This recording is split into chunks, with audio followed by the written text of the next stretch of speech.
আজ রাখি বন্ধন উৎসব আর এই দিন রাজ্য সরকারের উদ্যোগে রাজ্যব্যাপী সংস্কৃতি দিবস উদযাপন করা হচ্ছে। তারই অঙ্গ হিসাবে মালদা জেলা প্রশাসন এবং ইংলিশবাজার পৌরসভার আয়োজনে মালদা শহরের ফোয়ারা মোড়ে আয়োজন করা হয়েছিল সংস্কৃতি দিবস উদযাপন কর্মসূচির।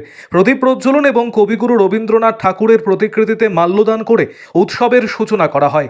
এরপর পথ চলতি নাগরিকদের হাতে রাখি পরিয়ে দেন উপস্থিত অতিথিরা। উপস্থিত ছিলেন ইংলিশবাজার পৌরসভার chairman Krishnendu Narayan Chowdhury, vice chairman Sumala Agarwala, Malda জেলা তৃণমূল যুব কংগ্রেসের সভাপতি প্রসেনজিৎ দাস সহ অন্যান্যরা। আরও আপডেট থাকতে আমাদের ভিডিও শেয়ার ও ফেসবুক পেজটিকে লাইক করে ফলো করে দিন।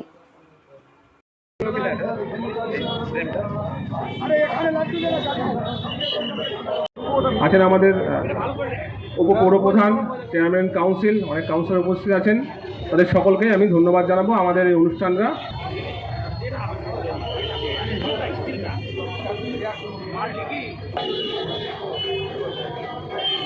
একটু স্যার আপনি স্যার একটু স্যার একটু চাপতে পারবেন সাহেব একটু চেপে যান দিদি মাথাটা এই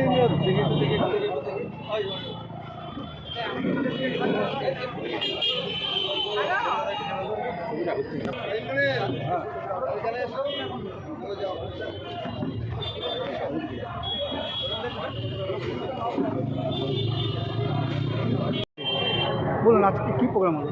আজকে রাখি বন্ধন উৎসব আজকে পশ্চিমবঙ্গ সরকারের যুব কল্যাণ দপ্তর এবং মালদা ইংরেজবাজার পৌরসভা যৌথ উদ্যোগে ফোয়ারা মোড়ে আজকে রাখি বন্ধন উৎসব পালিত হলো।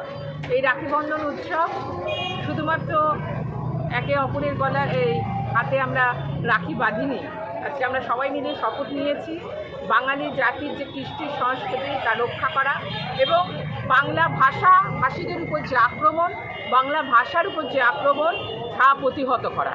তাই আজকের দিনে আমার মনে হয় 1905 সালে যে বঙ্গভঙ্গ আন্দোলনের মধ্যে রাখি বন্ধন উৎসবের ডাক দিয়েছিল কবিগুরু রবীন্দ্রনাথ, যে রবীন্দ্রনাথের সৃষ্ট জনগণ মন অধিনায়ক আজকে আমাদের দেশের জাতীয় সঙ্গীত, যে বন্দে মাতরম আজকে বঙ্কিমচন্দ্র চট্টোপাধ্যায় করেছিলেন, যে আজকে মোরা একই বলতে দুটি কুসুম হিন্দু মুসলমান আমাদের নজরুল ইসলাম বলেছেন, সেই সমস্ত কৃষ্টি সংস্কৃতি বাঙালিদের উপর আজকে আক্রমণ নেমে এসেছে বিজেপি এবং আজকে বিজেপি সরকার, কেন্দ্রীয় সরকার সবাই মিলে। তাই সমস্ত বাংলা ভাষাভাষীদের ভাই বোনদের এক হওয়ার আহ্বান আজকে আমরা জানিয়েছি।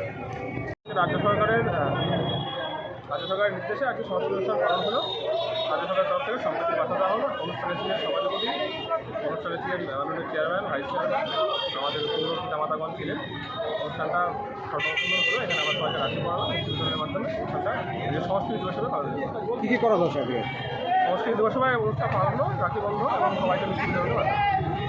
মানে কবিগুরুর এবং কাজী নজরুল ইসলামের স্মরণ করে কাজটা করতে গেলে আমাদের স্মরণ করা হলো, প্রত্যাশা স্মরণ করা হলো, আমাদের তারপরে মানুষকে সম্প্রীতির বার্তা দেওয়া হলো। কী বার্তা দিয়েছেন আজকে দিনে? সম্প্রীতির বার্তা দেওয়া হলো সংস্কৃতি দিবস উদযাপনের মাধ্যমে। আপনার নাম পরিচয়? আপনার নাম পরিচয়? আমি সরঞ্জন, জেলা যুব আধিকারিক।